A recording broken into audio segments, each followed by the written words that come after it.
False self isn't a villain, it's a survival strategy. It forms when the nervous system learns that being your full self isn't safe emotionally, socially, or relationally. So the brain builds a version of you designed to protect you. That protective version becomes the false self, and it distorts perception in predictable ways. In Hebrew psychology, this defended identity was called ayin ra, translated as the evil eye. It wasn't referring to moral evil, it was about perceptual distortion.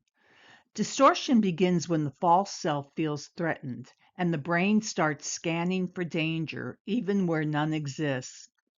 The distortion always matches the identity you built to survive. If your false self is built around being liked, you overread tone, you anticipate disappointment, you perform instead of express.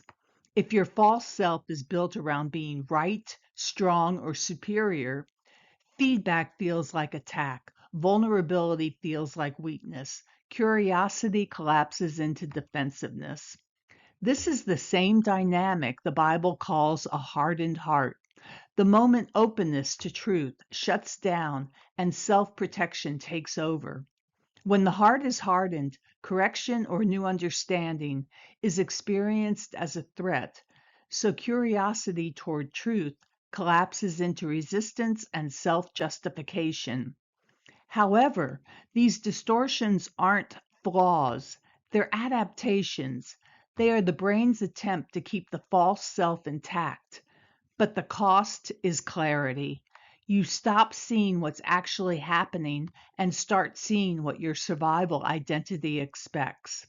Distortion begins the moment the false self becomes the interpreter of reality, and clarity begins the moment you notice the distortion.